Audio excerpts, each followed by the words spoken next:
yesterday, Jacob Steinberg, who is the Guardian journalist and also a West Ham fan, released a list of players who will be available for sale from West Ham at the end of the season to help boost our transfer fund. Nobody, absolutely nobody, is going to be surprised by the players that we're going to name here because we've spoken about them before. It's pretty obvious stuff, but it's still nice to... I say nice to read it in black and white. I don't know if it's nice, whatever. I'll let you be the judges of that. Mavropanos, Emerson, Rodríguez and Füllkrug. Now, also, Steinberg goes on to say that we are not going to be pursuing Evan Ferguson. We're not going to be looking to sign him permanently. And the same, we will not be looking to take up the option that we've got on Carlos Soler. Hardly surprising when you find out that Carlos Soler is on £235,000 a week. And he's not looking to take a pay cut. Don't get me wrong. It's thanks but no thanks, Carlos, for obvious reasons. I don't blame him. I would never know because I've never earned anywhere near that sort of money. I mean, come on. Well, that's a huge amount of money. £235,000 a week. A week.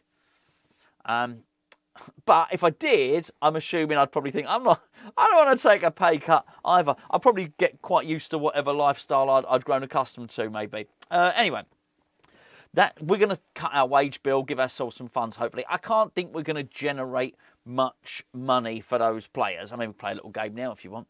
Mavropanos, 10 million Mavropanos? Do you think, have I gone too low, too high? Be interested to know on that. Emerson, Juventus want him. Was he 31 maybe? Something like that. 10? Again, am I being too... Is that a little bit rich? Look, Rodríguez, this is a difficult one. I was really surprised when I did my video yesterday, which was a bit of a depressing video, I know, but I guess I could have done it as a musical or something and made the news sound, package the news up to sound a little bit more happy. Or some more colourful clothing or something, I don't know. But it was bad news. There's no way of... well, I guess you can sugarcoat a pill, can't you? But it was bad news, and it was delivered as such. If there's any consolation, I can't think for a moment that West Ham can continue to be that bad at transfers, because if we get it totally wrong, then we will be in the bottom 5 next season. So I can't think that we will allow that to happen. Surely something will have to be rectified. We cannot allow people to keep getting it wrong in terms of negotiations. So at some point you'd have to think, well, as in any walk of life, you had a salesman that wasn't making any sales, or whatever the case, a baker that kept burning the bread, or whatever the case may be, whatever walk of life you were in, you would have to fix it. So I would hope that we would fix it. And I'm sort of quite hopeful that in Graham Potter we might have somebody who, if things are going badly, he might say, what the hell are you doing here? And this is not how clubs are run. Anyway, so that's what I'm thinking. But anyway, Rodríguez, I was surprised with the Rodríguez news. I was surprised to hear he was on over £100,000 a week. Man, that's a chunk. I really was surprised. I know we signed him on a free transfer. And as we speculated yesterday, when you're on a free transfer, you should get a bit more money than if you have to pay the transfer fee. But it's all relative, right?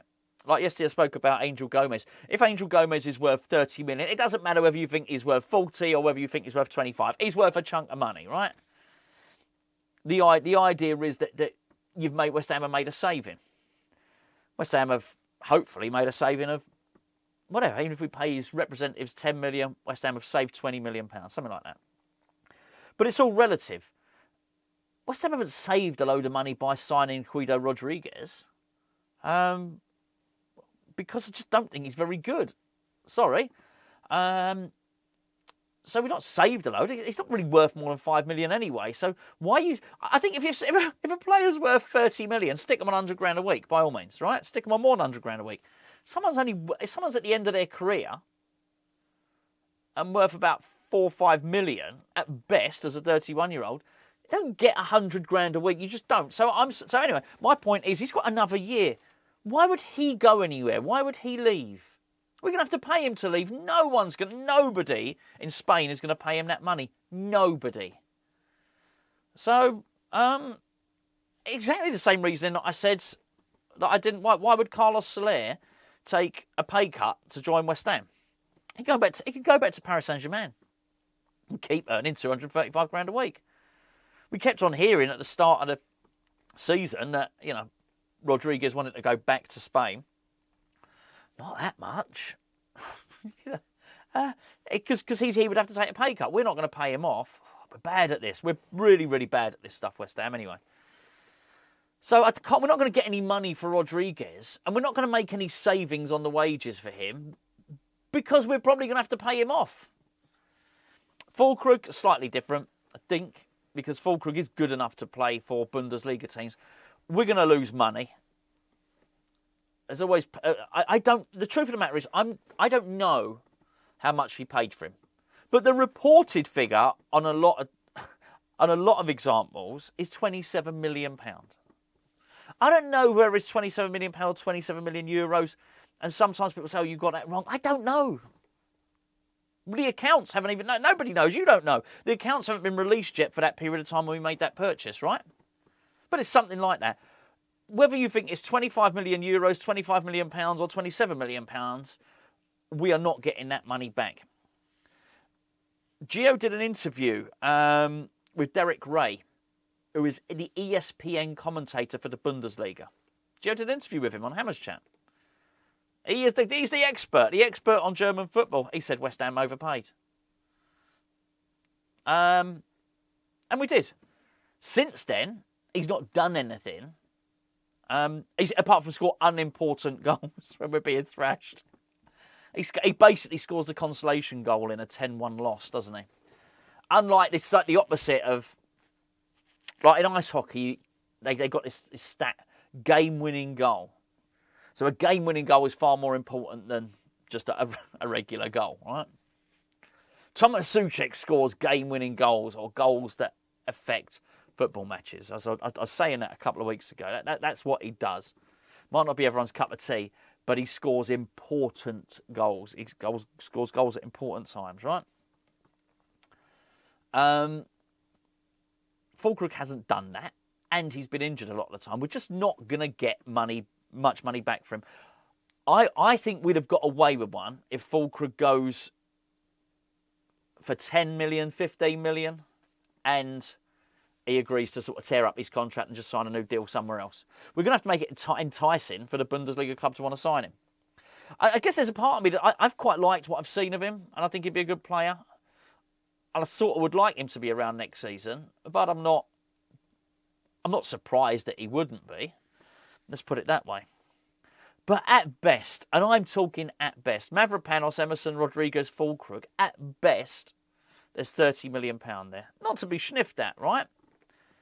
If someone comes in for Cornet as well, Genova, apparently, he's been playing very well out there. He's got a little injury at the moment, but playing really well under Patrick Vieira. We might get 7 million from him. It is going to be barrel scrapings. That's what we're going to be getting next season in the summer for these players. In terms of Ferguson, in terms of Soler, I mean, Ferguson is another subject altogether. We'll talk about it more another time. But what was the bloody point? There's no surprise that we won't renew it. The only surprise has been when I heard, when we were interested in Ferguson, and you hear the story that Potter wants him, I believed it. Why would you not? Of course, that's believable. They were both together at Brighton. It was the most believable transfer link there was. Where I've been surprised is actually he clearly don't fancy him that much, does he? That's where I've been surprised that he's been underutilised. Can you see the sun? Look at that. Unbelievable. It's here. How much savings? I don't know. I really, really don't know. I don't think we're going to have an awful lot of money to play with. I really don't. But anyway, this is what. I spent a lot of time talking about Carl McCauley yesterday and how he wasn't, about what he wasn't. Let's talk about what he is, which is a spotter of uncut diamonds, if you want. Tim Steidten was meant to be the pearl diver, wasn't he? Might be going to Crystal Palace. Let's wait and see how that one runs. But this is what Carl McCauley does. I would hope that if we're unearthing uncut gems, then perhaps we might not need the nuanced negotiations that some of these big stars need. Mind you, you just don't know. We're going to send Karen Brady into negotiations. You can take tuppence or we're walking away. I don't know. I don't know what's going to happen. But we must be able to sign some players. And like I said yesterday, as I say, don't shoot the messenger here. Don't shoot the messenger, all right? But sometimes there's an uncomfortable truth. And the uncomfortable truth I was talking about yesterday was that we might not like Will Salthouse buying players, but he was probably responsible for the best player that we signed in the summer, and Aaron Wan-Bissaka. Probably where West Ham are most disabled by this is because he doesn't really have any forwards on any young upcoming forwards, let's put it that way, on his client list. Unique Sports Group. If you want to go and have a look at his client list. It's easy to find it on the internet. We will sign players, it's just whether or not they're the right players or not. But in terms of outbound sales, I need a little bit of something. I can only hope, and it is blind faith, that West Ham will turn this around in terms of the transfer stuff. Because I will tell you now, and I'm going to get in there early, I am worried about next season. All of it. All of it. Things would need to change. We would need to change the way that we hire players and our transfer strategy. And Graham Potter would need to change how he plays. But I am worried about both. But I have hope. I have hope that both will change. I have hope that Potter will change, that Potter will... I've spent a long time reading and listening to lots of people speak about Graham Potter and his time at Brighton. I feel a lot more informed now. And yes, his team was shit at scoring goals at Brighton. They were. But the more I read about it, and all the XG stuff sends me to sleep. I've got to be honest with you, right? But stay awake, perk yourself up. Matchsticks under the eyelids, and the more I read about it, the more I think, okay. So it seems like towards the end they were creating good chances, but whatever. Neil Mopai, Danny Welbeck, Glenn Murray were just not converting them. Which leads you to think, okay, well, if he could get a good striker and he can get playing like that, then that seemed to be what was missing. So I think my point is West Ham are not scoring many goals under Graham Potter. Neither were Brighton scoring many goals under Graham Potter. But I found mitigating circumstances. But things need to change. In terms of transfer strategy, things need to change. Someone's got to get him this striker. Well, there's a couple of things we do know. Well, 3 things we do know. It's highly unlikely to be Jonathan David. It's highly unlikely to be Niclas Füllkrug. And it's definitely not going to be Evan Ferguson.